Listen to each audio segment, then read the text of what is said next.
There's something going on there. Okay, and yeah, before you go cutting anything off, always try and check a reference picture of the miniature to see if maybe it's supposed to be there. More and more minis these days, they're giving them little, put together several minis in the past month that had cigarettes and stuff. One video I was watching, Tyler's Terrain, he does some Malifaux stuff among other things, and he had one where he had removed Sonya Creed's cigarette. Check him out if you got the time. He does some really, really good stuff. So this is what I'll use these for then, to just kind of clip after I've assessed that as flash. And there's still a little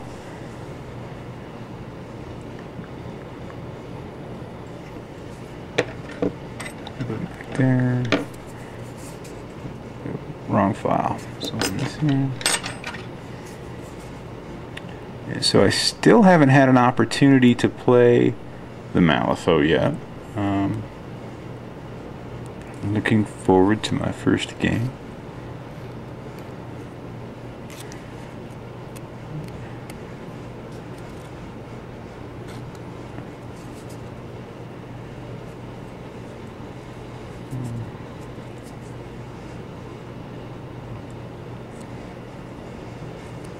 Well, let's see who else has some good videos that I've referenced for Malifaux. It's a guy called Paint with Trash. He's got some Malifaux stuff out there, and his video, I think it's number, I want to say it's number 5. He rocks out to his minis. It's him like playing a pseudo guitar thing and singing about his minis. It is hilarious. I think if you go, on a video, it'll tell you how many times it's been viewed. Half of the views for that video are probably from me just watching it every couple days. I'll go to it because I get a real kick out of it.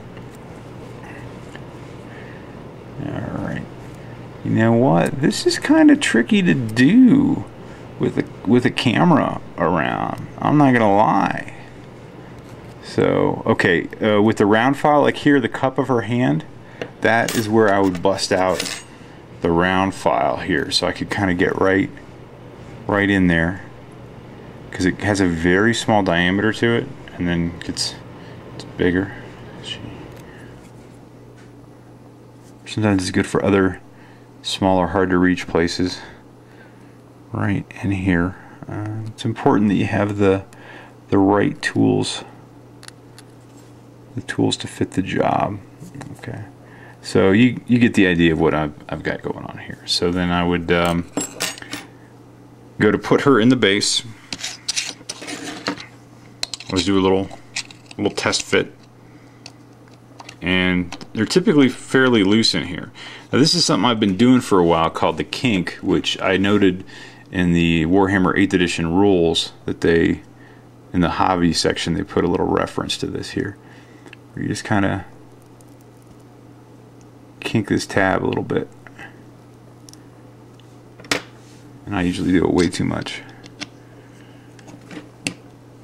And the idea is that there, and she's in there a lot more firmly. If I can get her straightened. Ooh. A little test fit here. So when I get her cleaned, I can glue her in there with and she'll be all good. All right. So then that's day 2. What I would do. I used to combine the next step into the same day, but when I show you what I do, I ended up ruining too many paintbrushes this way. So I go ahead, and before they're primed, I go ahead and base them. I know a lot of people base them afterwards. I prime my stuff black.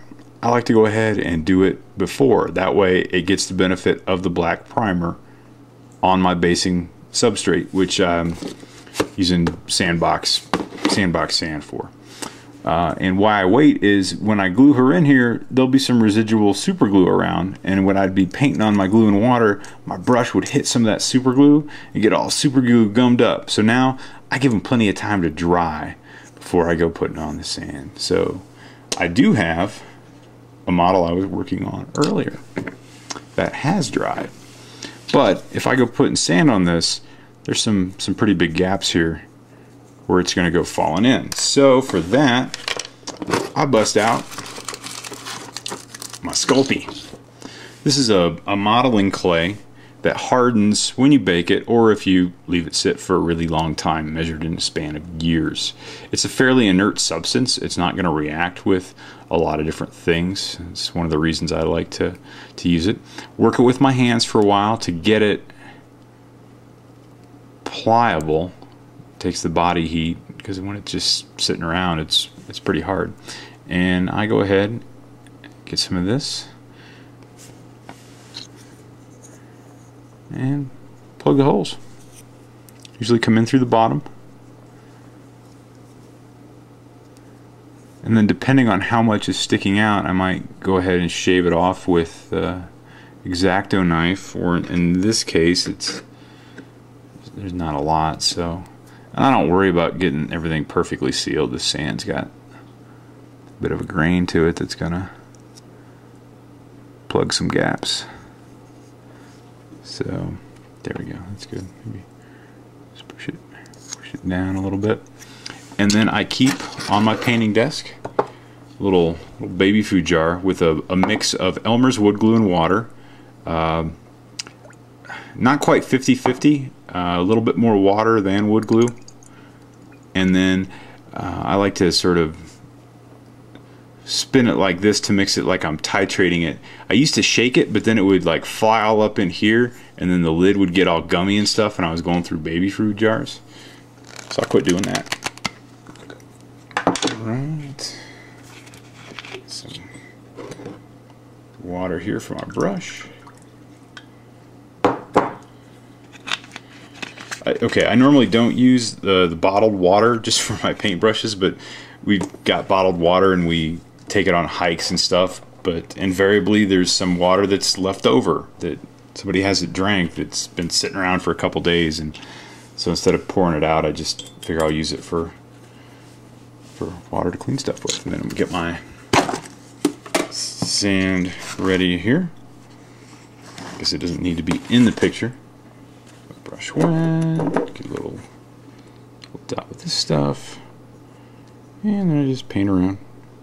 There's a little lip, helps guide you. Everything still stays pretty wet.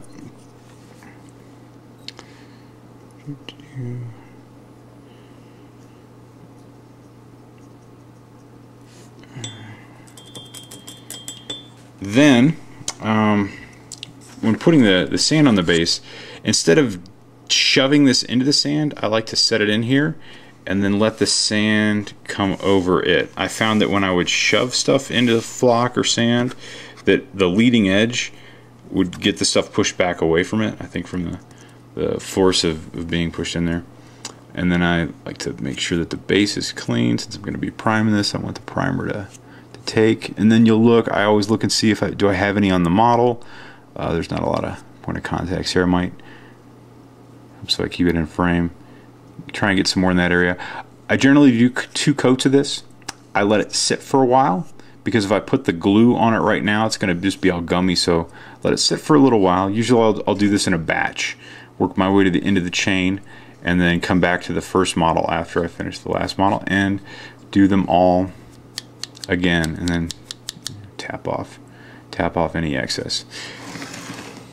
So then let's say I've coated that again, and then I'm going to let it sit overnight before the next step, which is going to be priming.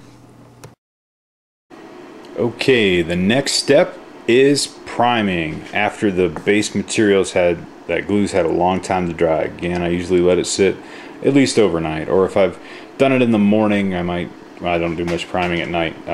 Just out here for the purposes of this video. Here you go. This is where environment plays such a huge role in putting primer down on your metal. It's winter time. I know I live in Arizona, but I'm at 7,000 feet. There's snow outside. It's 20 degrees. See, there's the snow. So I'm in my garage. I got a little heater. tells me temperature's 58 degrees. I'd probably prime at 58. Like to have it up into the 60s, but take what you can get, man. Anyway, since it's winter time, I'm in here. I shut off the heating unit when I've got the spray coming out, and then turn it on when I walk away, and I've been getting pretty good results. I'm only doing like a few at a time though. I have a small little catch basin here, and then I've put out a bunch of boxes and tried to cover up surfaces that I don't want. There is overspray. You're going to get some residue. I mean, look at that. There's like a fine layer. That's the consequences of doing this stuff indoors, but I'm willing to put up with it, I guess, so that I can keep feeding my miniature painting addiction through the winter time. So I don't prime them standing up. Actually, I lay them down, and I make sure I lay them down on their face, and then I'll prime that. I've switched up. I'm using this Formula P3 stuff now. It's a black primer. Why have I switched from my prior brand, the Armory stuff? This is a really good black when it dries. The Armory was sort of this really dark gray. You had that primer finish to it, like the dude walking or driving around with the 1/4 panel that doesn't match. It kind of has a dull effect. No, this is a really good black when it's dry. You could use it as a base coated black if you wanted to. The other reason is the nozzle here. It's a bit different. Most sprays, they spray out in a cone pattern. This sprays out in sort of a line instead of a cone. So then you need to move it across your figure, but I really like what it allows me to do, and I feel like I can get, once I accustom myself to it, get better coverage. Now, I'm not going to spray with the video camera. I just, too much room for error there, and I don't trust myself. But what I would do is spray this Mini from various angles while it's laying down on its front side. And then I usually would turn the box. I like having the box so I can know. I'll do it from the four corners. Do all four of those. Spray some more. And vary your spraying distance. Again, this has to do with the dryness, humidity. When I spray from where it says to spray, it's so dry, the stuff kind of dries and clumps before it hits, so I have to get really close and spray. It's such a close distance it seems unreasonable, and then you think you've put on way too much, but then it dries and everything looks good, and then I'm happy again. So I go around the model. Then I give it time to dry, which again varies. Then I'll flip it onto its backside and do the same thing again. Now, the reason I start with the front side down is because when I've done the flip it over to the backside has paint on it, and sometimes I'll notice then when I'm done with it, the points of contact from the model to the surface that had the paint the primer might have come off, things like that. So I don't want those points to be on their face. If anything, I want it to be on their backside with the shoulder blades and whatnot. So then after I've done the front side, let it dry, and then there'll probably be some points on the top of the Mini looking down that need to be had, so then I'll do like a final little, I think they call that like an azimuth spray down. I use black, I use white. I don't really want to get into which color should you use because it depends is the best answer I can give. Try out different kinds, try out different colors. I know some people do black and then they'll do like a white spray from down on top to create a highlighting effect. There's all sorts of different ways you can do it. This is just what I do because it works with me, and I'm one of those guys that when I find something with works, I don't really want to change it up. Like I like the General Tso's chicken. Maybe I'd like something more, but I don't really want to take that gamble. So every time we go there, I just order the General Tso's chicken. And there you have it. So then it would be primed. Now, I'm not going to wait a day for the primer to dry. It dries pretty quick. I'll wait maybe a few hours, and then that evening I could be painting up the Mini and good to go on that. So there you have it. That's just kind of getting things ready to be painted, all the steps I go through before I start with my base coat.